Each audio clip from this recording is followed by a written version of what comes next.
Hello साथीहरु, central बैंकको नयाँ एटीएम कार्डको पिन जेनेरेट गर्नको निम्ति या नेट बैंकिङको निम्ति या त मोबाइल बैंकिङको निम्ति कस्टमर आइडेन्टिफिकेसन फाइल अर्थात् CIF नम्बर चाहिएको छ।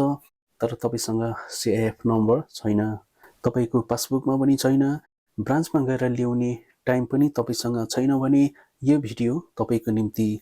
त्यसैले यो भिडियोलाई स्किप नगरी सुरुदेखि अन्तसम्म वाच गर्नुहोस्, किनकि म यो भिडियोमा सेन्ट्रल बैंक एकाउन्टको CIF नम्बर कसरी अनलाइन निकाल्नु त्यो म यो भिडियोमा स्टेप बाई स्टेप एक एक गरी बताउने छु।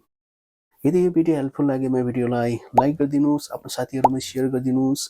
सँगसँगै यो च्यानलमा नयाँ हुनुहुन्छ भने मुनि देख्दै गरेको रेड बटनमा प्रेस गरेर नोटिफिकेसन बेलमा पनि प्रेस गरिदिनुहोस्, किनकि म यो च्यानलमा यही टाइपको कन्टेन्टहरु लिइरहने छु।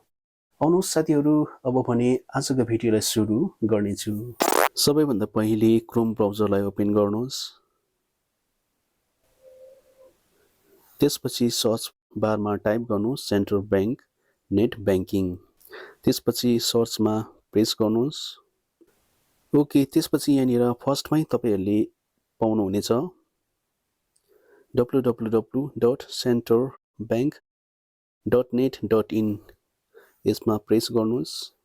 ओके, त्यसपछि यो पेज ओपन हुनेछ र यहाँनिर लगइन पाउनुहुनेछ र लगइनमा प्रेस गर्नुहोस्। त्यसपछि यस्तो पपअप ओपन हुनेछ र यसलाई सिम्पली यहाँनिर क्लोजमा प्रेस गरेर क्लोज गरिदिनुहोस्। ओके, त्यसपछि यो पेजमा आइपुग्नु हुनेछ र यहाँनिर छ पर्सनल लगइन र यसलाई अलिकति मुनि जानुस् यसको र अनलाइन पासवर्ड जेनेरेसनको अलिकति मुनि यहाँनिर पाउनुहुनेछ गेट CIF र यहाँनिर प्रेस गर्नुहोस् र यहाँनिर आफ्नो एकाउन्ट नम्बरलाई यहाँनिर दिनुहोस्। त्यसपछि OTP को निम्ति सबमिटमा प्रेस गरिदिनुहोस् र तपाईको बैंक एकाउन्टमा रेजिस्टर गर्नुभएको मोबाइल नम्बरमा OTP आउनेछ र त्यो OTP लाई यहाँनिर दिएर सबमिटमा प्रेस गरिदिनुहोस्। र साथीहरु, यहाँनिर देख्न सक्नुहुन्छ CIF नम्बर यहाँनिर आइसकेको छ र साथीहरु, यहाँनिर देख्न सक्नुहुन्छ कति सजिलोसँग मात्र 1 मिनेट भित्र सेन्ट्रल बैंक एकाउन्टको CIF नम्बर निक्लिएको छ र यसै गरी सेन्ट्रल बैंक एकाउन्टको CIF नम्बरलाई अनलाइन निकाल्नु सक्नुहुनेछ।